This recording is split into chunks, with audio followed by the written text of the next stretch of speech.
တကားလေးဦးစင်းကိုပိုက်ဆံနည်းနည်းလှူပါလားပိုက်ဆံလှူခံပါတယ် ရဟန်းတွေကပိုက်ဆံလှူခံလို့မရဘူးမို့လားဗျာ ခုခေတ်ကြီးမှာဝန်ကြီးတွေဘာတွေပြောမနေနဲ့မလှူခြင်းအသာနေ ရဟန်းတွေကညနေပဲစားလို့မရဘူးမို့လားဗျာမင်းတို့လူငယ်တွေဝန်ကြီးတီတိုင်းလိုက်မပြောနဲ့ငရဲကြီးလိုက်မယ်ဟာ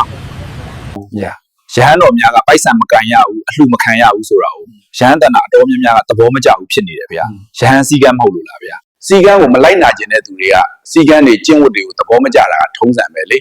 နောက်ဆုံးစည်းကမ်းကိုထုတ်ထားတဲ့သူကိုတော့အပြစ်တင်တတ်ကြတာရဟန်းဆိုတာဗုဒ္ဓဗျာခွင့်ပြုလို့ဝတ်လာကြတာမဟုတ်လားဗျာဟုတ်တယ်လေဗုဒ္ဓကခွင့်ပြုတာလို့ရဟန်းဘဝရလာကြတာဗုဒ္ဓအလိုကြရဟန်းပဲဖြစ်တင်တာပေါ့ဗုဒ္ဓသာသနာမှာနေထိုင်ကြတဲ့ရဟန်းတော်ဆိုတာဗုဒ္ဓချမှတ်ထားတဲ့ဝန်လေးစည်းကမ်းကိုစန့်ကျင်မဲ့ပြောဆိုတာအပြစ်မဖြစ်ဘူးလားဗျာတိတ်ဖြစ်တာပေါ့ဦးစင်းလေးရဲ့ရဟန်းဖြစ်ပြီးရဟန်းဝန်လေးကိုမလိုက်နာခြင်းဘူးအရေးမကြီးပါဘူးလို့ထင်ပြီးဝန်လေးသက်ခါပုတ်တွေကိုကျူးလွန်ရင်ဘာတွေဆက်ဖြစ်နိုင်မလဲဗျာနံပါတ်1သီလဖြူစင်တဲ့ရဟန်းမဖြစ်နိုင်ဘူးနံပါတ်2သီလမစင်ကြယ်ပဲတည်ခဲ့ရင်အပယ်ကြရလိမ့်မယ်ဝန်ကြီးစည်းကမ်းမလိုက်နိုင်မလိုက်နာသူကိုယ်တိုင်အပြစ်ရှိသွားတာပဲသီလဖြူစင်အောင်မဆောင်ထိန်တဲ့ဆရာတော်ဖြစ်ခဲ့ရင်သူ့ရဲ့တပည့်တွေကလည်းသီလကိုအလေးထားတော့မှာမဟုတ်တော့ဘူးလေအဲ့လိုနဲ့ပဲဗုဒ္ဓသာသနာဟာမတိမတာမှိမ့်မိန်သွားမှာပဲ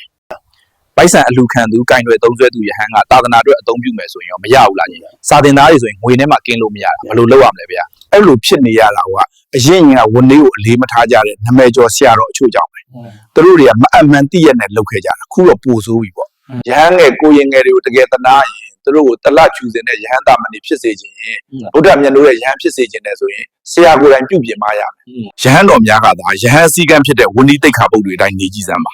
သာသနာတော်ဘယ်သူကမလေးစားပဲနေမလဲလိုအပ်ရာကိုထောက်ပံ့ပေးမဲ့သူလည်းပေါ်မှာပဲငါဆရာတော်ဝီနီကိုဂယုမဆိုင်တာငါလည်းဘာလို့ဂယုဆိုင်ရမှာတော့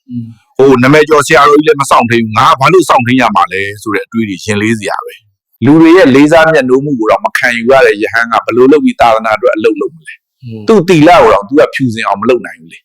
စဉ်းစားကြည့်ဒါကြောင့်ရှေ့ယဟန်တာမတိဆရာတော်အစဉ်ဆက်ကပြောခဲ့တာရှိတယ်ဝဏယောနာမသာသနတအာယု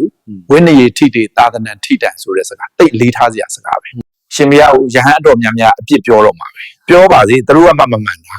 နောက်ဆိုသာသနာအတွက်မှန်တာတော့မပြောရဲပဲဖြစ်ကုန်တော့မယ်ကိုယ်ွယ်စည်းကပ်သူများအတွက်ဘာပြောခြင်းလဲဗျာဘုံကြီးပြောတိုင်းမယုံပါနဲ့တို့ဗျာဘလို့ပြောခဲ့တယ်ဆိုတာကိုပဲအဓိကထားကြပါလို့ပြောခြင်းတယ်